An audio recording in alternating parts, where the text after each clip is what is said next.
Hello and welcome. Assalamu alaikum. You're watching another episode of Lighter Note with me Umar Khan. और आज के जो हमारे गेस्ट हैं बहुत ही ख़ास शख्सियत, ख़ास तौर पे जितने लोग हैं जो ग्रीनिच यूनिवर्सिटी को जानते हैं वो डेफिनेटली हमारे आज के गेस्ट को जानते होंगे और बहुत सी मेमोरीज़, बहुत से मज़ेदार वाक़यात को आज आप रिलेट कर सकेंगे। आज के हमारे जो गेस्ट हैं वो एक एग्ज़ाम्पल हैं कंसिस्टेंसी की, लॉयल्टी की, जहां हम आज के ज़माने में देखते हैं कि यंगस्टर्स हर एक 2 साल में करियर के लिए स्विच करते हैं कि बेटर अपॉर्चुनिटी, कहीं आगे बढ़ें, ग्रोथ के ऊपर जाएं। वहीं पे आज हमारे जो गेस्ट हैं वो एक एग्ज़ाम्पल हैं कि he has given 28 years of his life to one single organisation, और वो ऑर्गेनाइजेशन कोई और नहीं, ग्रीनिच यूनिवर्सिटी है। हमारे साथ मौजूद हैं आज अहमद कामरान साहब। Welcome to the show sir, कैसे हैं आप? अल्हम्दुलिल्लाह, अल्लाह का शुक्र है। आप सुनाइए, खैरियत से हैं? अल्हम्दुलिल्लाह। First of all thank you so much कि ऑफिस के बिजी शेड्यूल से आपने वक्त निकाला और हमें टाइम दिया। कामरान भाई, बहुत सारे सवाल हैं आपसे, बहुत सारी मेमोरीज़ हैं। इनफैक्ट मैं अपनी भी अगर मेमोरी शेयर करूं तो मेरे बड़े होने के साथ साथ मैंने आपको देखा है और आपने मुझे इतना सा देखा है। बट आपसे अगर पूछूं आपकी first memory of Greenwich university, वैसे तो अभी भी आप यंग हैं लेकिन उस वक्त जब ज़्यादा यंग थे, 1993 में first time when you stepped into Greenwich, क्या मेमोरी ज़हन में आती है? अच्छा देखिए, जब मैंने ग्रीनिच ज्वाइन किया ना तो मुझे चंद ही अरसे में ऐसा महसूस होने लगा कि ये जगह ऐसी जगह है जो लाइक माई फैमिली, बिल्कुल फैमिली की तरह इन्वायरमेंट था और है अभी भी। तो उसमें हुआ ये कि जो मेरा पहला मंथ था, तो मुझे याद है सही साहब ने मेरा इंटरव्यू किया था और मुझे सिलेक्ट किया था।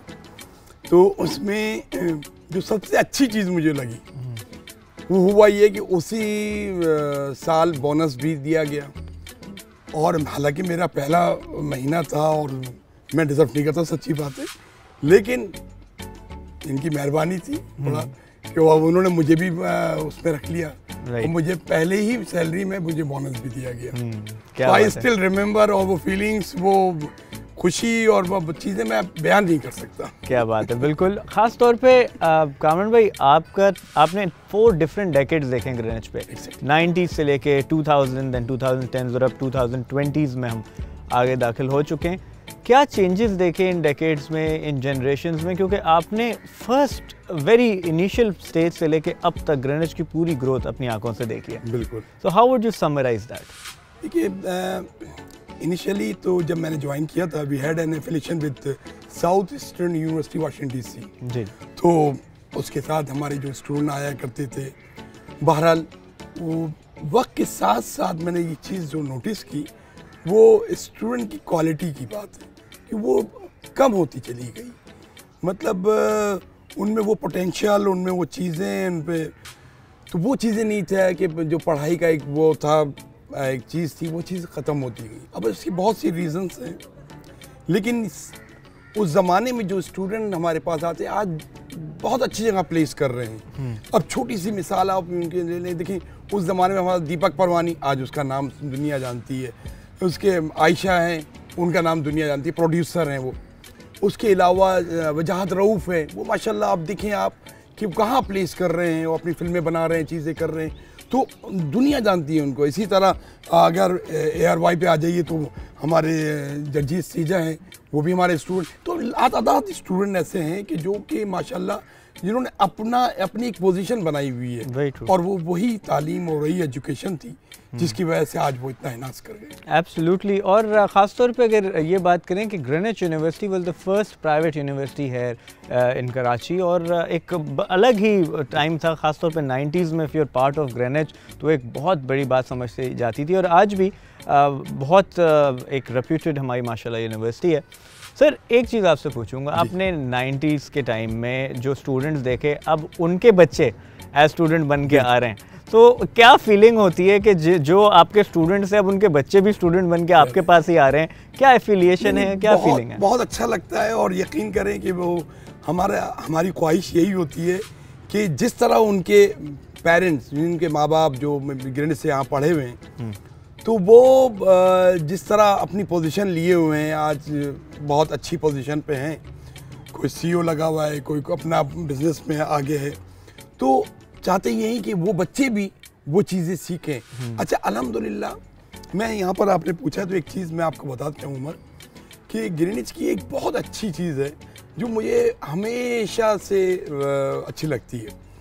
वो ये है कि यहाँ पर जो स्टूडेंट हम लेते हैं, अच्छा होता क्या है कि हर यूनिवर्सिटी कहती है भाई हमें B's and above grade, C's and A and above grade चाहिए, इस तरह चाहिए, लेकिन ग्रीनिच में इस तरह नहीं। हम C, D इनमें भी स्टूडेंट हम लेते हैं। उनका हाँ, उनका एक फाउंडेशन प्रोग्राम ज़रूर रखते हैं कि ताकि उनको इस काबिल बनाया जाए कि वो आगे के प्रोग्राम को कर सके।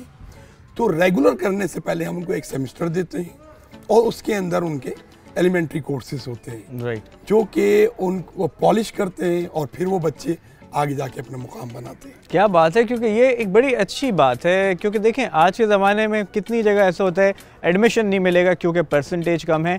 क्या किसी की परसेंटेज अगर कम है तो क्या उनका हक नहीं है कि वो आगे एजुकेशन हासिल करें? And this is one thing that I really like about Greenwich, कि वो अपॉर्चुनिटी, जहाँ हम इक्वल अपॉर्चुनिटी की बात करते हैं, एज एन एजुकेशनल इंस्टीट्यूशन एक प्लेटफॉर्म प्रोवाइड करने की बात करते हैं। तो I have seen many students जो 50 के करीब या इवन 50 से नीचे अगर उनकी परसेंटेज होती है तो वो फाउंडेशन कोर्स के थ्रू अपने आप को एक और मौका देते हैं और and they do really well in life. तो एक स्टूडेंट के लिए वो उसको कॉन्फिडेंस देना, वो उसको अपॉर्चुनिटी देना, वो सेकंड चांस देना कि वो लाइफ में वंस अगेन वापस सीरियस हो जाए, एजुकेशन की इम्पोर्टेंस समझ सके, एक बहुत अच्छी चीज़ है। कामरान भाई, आपसे तो बहुत सारी बातें वैसे करनी हैं ग्रीनिच से हवाले से, लेकिन एक आपकी पर्सनल साइड भी बड़ी ज़बरदस्त है, इन सेंस के you are always smiling, always laughing, और आपके इर्द गिर्द माहौल भी जो है वो बड़ा एक फ्रेंडली रहता है। तो आपकी बहुत सी क्वालिटीज़ हैं जिसमें आप कुछ मिमिक्री भी करते हैं, आप शेर व शायरी भी करते हैं, तो थोड़ा सा आपकी उस साइड को टच करते हैं। शेर व शायरी का आपका जो शौक़ है वो ख़ासतौर पे कॉन्वोकेशन में भी हम सब क्राउड ने बड़ा एंजॉय किया, वो कहाँ से शुरू हुआ? असल में देखिए, ये भी ग्रीनिच से मुझे मिला है, और जैसे मैंने बताया कि ग्रीनिच में एक फैमिली इन्वायरमेंट है। True. यहाँ पर बहुत सी चीज़ें ऐसी हैं कि जो आज मुझे मौका मिला है तो मैं ज़रूर उसको करूँगा। वजह उसकी ये है कि यहाँ पर वाइस चांसलर से लेकर और एक पियून तक वो इतना मोहब्बती, इतना जिसे कहते हैं मोटिवेटेड है कि आपको बड़ा अच्छा लगता है कि आप कभी खुदा न खास्ता अगर बीमार पड़ जाएं। मैं आपको छोटा सा उमर एक वाक़या बताऊं कि वो हुआ ये कि हमारे दोस्त थे, हमारे कुलीग थे आमिर फैयाज, उनको वक्त पूरा हो गया, अल्लाह ताला ने अपने पास बुला लिया और वो हॉस्पिटल में हॉस्पिटलाइज थे। तो मैं वहीं पर था, तो इतने में हमारी वाइस चांसलर और लोग पहुँचे वहाँ पर। ये वक्त था तो तकरीबन रात के 12 बजे का। अच्छा, उसी दरमियान मेरी कुछ तबीयत ख़राब हो गई, मुझे हार्ट का थोड़ा सा प्रॉब्लम है, तो वो थोड़ा सा मसला गड़बड़ हुआ, मैं वहाँ पे एडमिट हुआ। और उसके बाद मेरी जो है ECG वगैरह सब चीज़ें निकल रही थी, सब चीज़ें हो रहा था। तो मीनवाइल वो वाइस चांसलर को इत्तला मिली, वो भी आ गई। अच्छा, आप एक चीज़ ये नोट करें कि उसके बाद वो मुझे तब्बा लेके चली गई, सही है, उन्होंने फ़ौरन कहा नहीं, फ़ौरन कहा, तब्बा लेके गई, वहाँ जाके मेरा पूरा टाइम 2:30-3 बजे तक वो मेरे साथ रही हैं। क्या बात है। कोई वाइस चांसलर यार ऐसा मतलब सुनने में भी नहीं आता है। तो ये एक फैमिली, एक मोहब्बत, एक एसोसिएशन एक ऐसी होती है कि बंदा, मैं मुझसे अगर कोई कहे कि यार ग्रीनिच छोड़ गया, मेरा दिल वो बाहर आ जाएगा, नहीं मैं ग्रीनिच छोड़ नहीं जा सकता। उसकी वजह यही है कि आपस में मोहब्बत का ताल्लुक ऐसा है कि बस आप उनको मेजर नहीं कर सकते, किसी चीज़ में मेजर नहीं कर सकते, बिकॉज अब लोग अगर सक्सेस को ये कहते हैं कि जी high pay scale, facilities, perks, but उससे कई बढ़ के एक चीज़ होती है कि how much you feel good about it. आपको कितना ज़्यादा एक ओनरशिप मिलती है, आपको कितनी ज़्यादा एक अपनायत महसूस होती है। सो ये चीज़ जो है एक बड़ी ज़बरदस्त है। एंड सिंस मौसम कुछ आज अच्छा है तो मैं अपने ग्लासेस भी थोड़ा उतार देता हूँ ताकि बात डायरेक्ट हो सके ना, क्योंकि जो एक आँखों के जेस्चर्स होते हैं ना, वो इंसान के दिल का हाल बताते हैं। तो मैं चाहूँगा कि since we talking about Greenwich तो वो फीलिंग भी आप लोगों तक पहुँचे। सो कामन भाई, शेरो शायरी की हम बात कर रहे थे। शेर व शायरी का शौक आपका कहाँ से शुरू हुआ, और उसके साथ साथ जो है कुछ एक शेर भी हमारे ऑडियंस को? बिल्कुल, अगर देखिए मौसम की अगर आपने बात की तो मौसम पे मैं एक शेर अभी आपकी नज़र कर देता हूँ कि हो लाख शोर मचाता हुआ मौसम फिर भी, हो लाख शोर मचाता हुआ मौसम फिर भी, दिल चुप हो तो बाहर की फजा कुछ नहीं कहती। क्या बात है, क्या बात है। दिल की आपने बात की, दिल कमजोर हुआ आपने कहा। जी, जी, जी। लेकिन आप बड़े दिल वाले हैं। जी जी। क्या हुआ क्या ये दिल को एकदम से आपको? ये समझ में नहीं आया, ये बात मेरे भी समझ से बाला तर रही है कि अचानक, हालांकि दिल के मामले में मैं बहुत मुतमईन रहा हूँ हमेशा। तो इस दिल ने मुझे कभी धोखा नहीं दिया। राइट। तो बहरहाल अल्हम्दुलिल्लाह इसके साथ हूँ मैं अभी। अच्छा कमर भाई, आपके बहुत से वाक़यात हैं जो हम तो सब जानते हैं, लेकिन आज आपके ऑडियंस को भी वो साइड दिखाते हैं। मिमिक्री आप बड़ी अच्छी करते हैं, और आपने मिमिक्री से बहुत लोगों को बेवकूफ़ भी बड़ा बनाया है। जी जी। कोई एक ऐसा वाक़या सुनाइएगा, और अपने अंदाज में ही ना मिमिक करके, कि कुछ मज़ेदार, वैसे बेतहाशा हैं लेकिन कोई एक अगर आप हमारे साथ शेयर करना चाहें। अच्छा देखिए, अच्छा मैं क्योंकि अपने डायरेक्टर साहब और सईद मुगल साहब को कौन नहीं जानता, मैं कहता हूँ वो ग्रीनिच यूनिवर्सिटी की एक ऐसी हस्ती हैं जिनसे हर कोई प्यार करता है। No doubt. और उनका अंदाज, उनकी चीज़ें, वरना अभी कब की छुट्टी हो चुकी होती, लेकिन उनकी मोहब्बत है, उनका साथ है कि अभी तक वो कायम व दायम है। तो सईद साहब माशाल्लाह बहुत अच्छी पर्सनालिटी के हामिल हैं, और मैं उनकी थोड़ी सी नकल उतार, उनकी आवाज़ निकाल लेता था। तो अब तो आवाज़ वगैरह तो काफ़ी बैठ गई है, लेकिन ये कि उनकी आवाज़ में चीज़ें मंगा लेता था कैफेटेरिया से और चीज़ें कर देता था, तो वो बड़ा अच्छा वो जो है। तो एक दफ़ा क्या वो उमर कि मैंने इंटरकॉम किया नीचे कैफेटेरिया में, हुसैन को उनकी आवाज़ में मैंने कहा कि भाई एक काम करो, ये पेटीज और ये सब चीज़ें और चाय इतनी लेकर आओ। कुछ लोग भी मेरे पास बैठे हुए थे, तो बाहर वो थोड़ी देर में लेकर आया। तो अच्छा इत्तेफाक से मुझे मैडम की कॉल आ गई थी, मैं उनके पास उठ के चला गया। तो वो लेकर सीधा सईद साहब के रूम में चला गया। ओके। अरे और सईद साहब भी आ गए थे, तो वहाँ पर थोड़ा सा फंस गया। सईद साहब ने कहा अरे मैंने तो नहीं मंगाया। तो फिर वो थोड़ा बहस पकड़ गया कि पकड़े गए। इस तरह के बड़े मामले, बड़े वाकयात हुए हैं। एब्सोल्युटली। और बस ये मेमोरीज ऐसी हैं कि याद करके चेहरे पे मुस्कुराहट आ जाती है। कामन भाई, जहाँ आपके आपने बताया 28 इयर्स जर्नी है, वहीं पे आपके साथी भी कुछ हैं जो आपके साथ तब से चले आ रहे हैं। जमील भाई हैं, राशिद भाई हैं, शाम भाई, मुनीर साहब हैं, माशाल्लाह ये लोग ये पुराने हैं, इनकी एसोसिएशन बहुत है इनके साथ, और माशाल्लाह बड़ा अच्छा वक्त गुजरा है इन लोगों के साथ। तो कुछ एक ऐसा वाकया जो कोई पुराना शेयर करना चाहें, जो ऑफकोर्स आप लोगों की बॉन्डिंग शो करता हो? देखिए ऐसे तो लातादुद वाकयात हैं जो कोई एक मज़ेदार वाकया आज, क्योंकि आज खुले हैं तो ज़रा खुल के बातें भी करें। अच्छा भाई, होता ये था कि हम लोग का साथ उठना बैठना खाना पीना सब साथ था, और हम लोग साथ अक्सर ग्रेनिच के बाद कभी जावेद नाहरी चले गए, कभी बंस रोड चले गए, तो ये सिर्फ एक गेट टुगेदर रहती थी, साथ साथ हम करते रहते थे। तो हमारी बॉन्डिंग बहुत अच्छी है और थी भी, और वो अभी भी है माशाल्लाह, कायम दायम अल्लाह ताला रखे।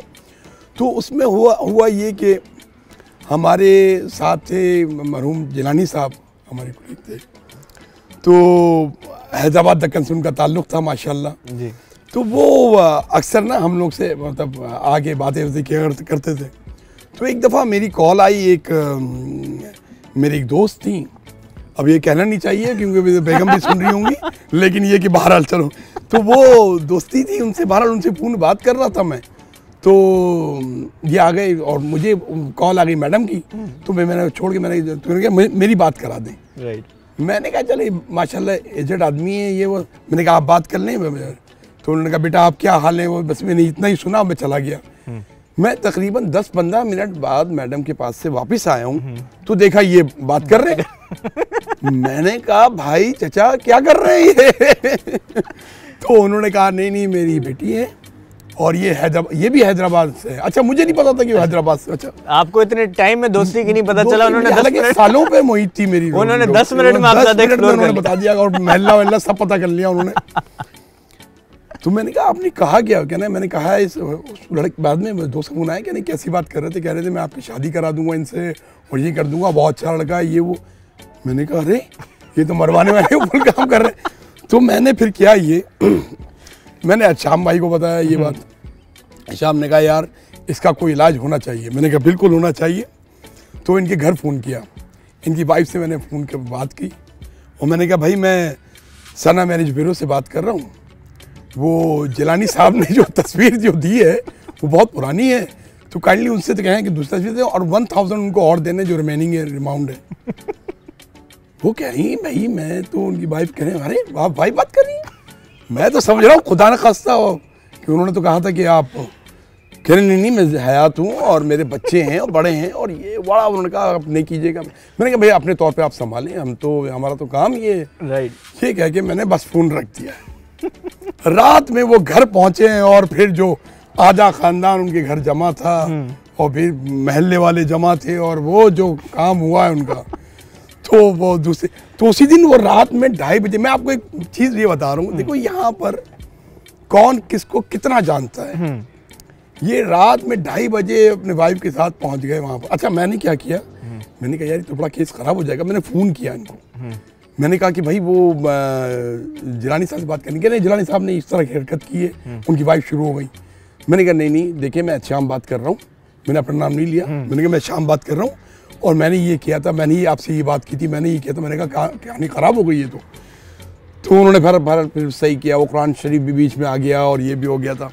तो बहरहाल तो रात में 2:30 बजे वो शाम की कंप्लेन लेकर सही साहब के घर पहुँच गए, हमारे जो डायरेक्टर साहब हैं, और उनके घर वो ही परेशान हो गई, भाई रात में 2:30 बजे एकदम से आ गए, कहने भाई शाम ने ये हरकत की है और ये क्या घर में मुझे इतना कुटवा दिया इन्होंने, वो कर दिया। उनकी वाइफ भी बोल रही। तो सही साहब अब आप देखिए यहाँ पर समझ, सही साहब अपनी फैमिली को किस तरह जानते थे। राइट। उन्होंने कहा ये शाम नहीं, ये कामरान होगा। Absolutely right. तो ये वाकयात देखिए इस तरह की चीजें होती हैं, तमाशा वाकयात हैं इस तरह की, और लिटरली हमारा टाइम कम पड़ जाएगा अगर हम इन चीज़ों पे बात करते रहें, लेकिन दैट शोज़ के how much fun it is to work at Greenwich. Like मैं अब अगर बात करूं, मैं एक यंग जनरेशन से हूं और इसी के साथ अगर हम बात करें कि हमारे जितने बाकी स्टाफ मेंबर्स हैं वो एज में भी ज़्यादा हैं, लेकिन जो एक बॉन्डिंग है, जो एक फ्रेंडलीनेस है, वो इतनी है कि काउन भाई मुझसे भी वैसे मजाक कर सकते हो और मैं भी बिला झिझक, of course respect barrier is there, कि वैसे ही मजाक कर सकता हूँ। और इस तरह का जब एक फ्रेंडली वर्किंग एनवायरनमेंट होता है तो you always come up with something brilliant. और इसकी मिसाल रही है कि ग्रीनिच की कॉन्वोकेशंस आप देखें, ग्रीनिच के इवेंट्स देखें, ग्रीनिच की बाकी चीज़ें आप देखें, तो उसमें आपको एक दिल का फैक्टर नज़र आएगा कि जितना आपके स्टाफ मेंबर्स हैं, फैकल्टी हैं, every person associated with Greenwich वो दिल से काम करता है। और उसकी वजूहात जैसे कामरान भाई ने बताई कि हमारे जो मैडम हैं, our vice chancellor, director Saeed साहब, they all own us like our own, और वो जो एक फैमिली फीलिंग आती है दैट इज़ अमेजिंग। तो कामरान भाई आपके साथ एक तवील सेशन करेंगे क्योंकि बहुत से वाक़यात आज नहीं बात की, बहुत सी चीज़ें नहीं की, लेकिन आज पुरानी बातें करके लाइटर नोट प्रोग्राम पे आके आपको कैसा लगा? बहुत अच्छा लगा माशाल्लाह, और मेरी जो मेमोरीज थी वो रिकॉल हो गई मुझे। और बहुत सी ऐसी मेमोरीज हैं जो आज हमने जिक्र ही नहीं किया, लेकिन एक कामरान भाई के साथ हम हार्ट टू हार्ट सेशन करेंगे जिसमें और बहुत से वाक़यात, of course 28 years of memories, इतनी सारी मेमोरीज़ मौजूद हैं जो कि हमने शेयर करनी है, लेकिन आज का ये एक टीज़र था। जहाँ आप कितने 28 इयर्स में रोल रहे, एक सोसाइटीज़ के ऊपर आज वर्क कर रहे हैं, तो थोड़ा सा उसके बारे में बताएं। अच्छा देखो उमर, सोसाइटी बनाने का मकसद जो होता है ना, वो बेसिकली ये होता है कि हमारे जो स्टूडेंट हैं, वैसे तो मैं आपको एक चीज़ शेयर कर लूँ कि हमारे जो 2 सेमेस्टर होते हैं, पहला और दूसरा सेमेस्टर, उसके बाद वो इतने पॉलिश हो जाते हैं कि वो ऑडियंस फेस करना जान जाते हैं, कॉन्फिडेंस लेवल बढ़ जाता है उनका, तो बहुत माशाल्लाह वो इस लेवल पे आ जाते हैं कि उनको कोई परेशानी प्रॉब्लम नहीं होती। लेकिन हाँ, उनको इन्हांस मोड में लेके आने के लिए हम कुछ सोसाइटीज़ बराबर बनाते हैं ताकि उनमें प्रैक्टिकल अप्रोच भी आ जाए, कि उनकी हम ऐसी ऐसी चीज़ें उनसे कराते हैं, जैसे वेबिनार, आजकल जो है वेबिनार है, सेमिनार हैं और जो चीज़ें हो रही हैं यहाँ पर, ठीक है, उनको पता चल जाए कि वो तरीक़ाकार क्या है, ताकि वो जब प्रैक्टिकल लाइफ में आए तो फिर उसके अंदर वो मार ना खाएं। तो माशाल्लाह यही वजह है कि ग्रीनिच का स्टूडेंट आज आप देख लें, मैं स्टूडेंट अफेयर्स भी हेड करता हूँ, लेकिन आज तक कभी भी कोई स्टूडेंट मेरे पास ये नहीं आया कि उसको कोई जॉब का प्रॉब्लम आ रहा है, उसको कोई प्रॉब्लम, कि माशाल्लाह वो खुद ही अपनी जॉब में आगे चला जाता है, चीज़ें चले जाती है, उसे जॉब ऑफर हो जाती है। तो उसकी रीज़न यही है कि उसके अंदर वो पोटेंशियल है, वो चीज़ें हैं कि वो खुद ही इन्हांस कर जाता है। तो मेरे पास वक्त CSR सोसाइटी भी है और अशर सोसाइटी भी है, तो इंशाअल्लाह ताला इसमें बच्चे आए हैं और हम मुख्तलिफ हमारे प्रोग्राम्स हैं, जैसे ग्रीनिच में जो प्रोग्राम्स होते हैं तो उसमें अब आप देखें कि हमारे यहाँ जो भी इवेंट्स होते हैं माशाल्लाह बड़ा सक्सेसफुल इवेंट होते हैं। उसके रीज़न ये है कि सारे मिल के काम कर रहे होते हैं, एक जॉइंट वेंचर होता है, तो माशाल्लाह बच्चे भी सीखते हैं और हमें भी सीखने का मौका मिलता है। डेफिनेटली अहमद कामरान साहब हमारे साथ मौजूद थे और आप बिल्कुल फीडबैक दिएगा, और जो ऑडियंस में जिन जिन को ये मेमोरीज़ और जो कानून भाई के साथ एसोसिएशन है वो हमारे साथ बिल्कुल शेयर करें। आप ग्रीनिच यूनिवर्सिटी का यूट्यूब चैनल और फेसबुक पेज लाइक कर सकते हैं, शेयर कर सकते हैं, सब्सक्राइब कर सकते हैं और हमें फ़ीडबैक दे सकते हैं कि आप फ्यूचर में ग्रीनिच के लाइटर नोट पे कौन सा शो देखना चाहते हैं। एंड इसी के साथ दीजिए उमर खान को इजाज़त। इंशाल्लाह आपसे मुलाकात होगी next week with another guest. Until next time keep smiling, stay positive, not corona positive but positive in life. Until next time, Pakistan जिंदाबाद।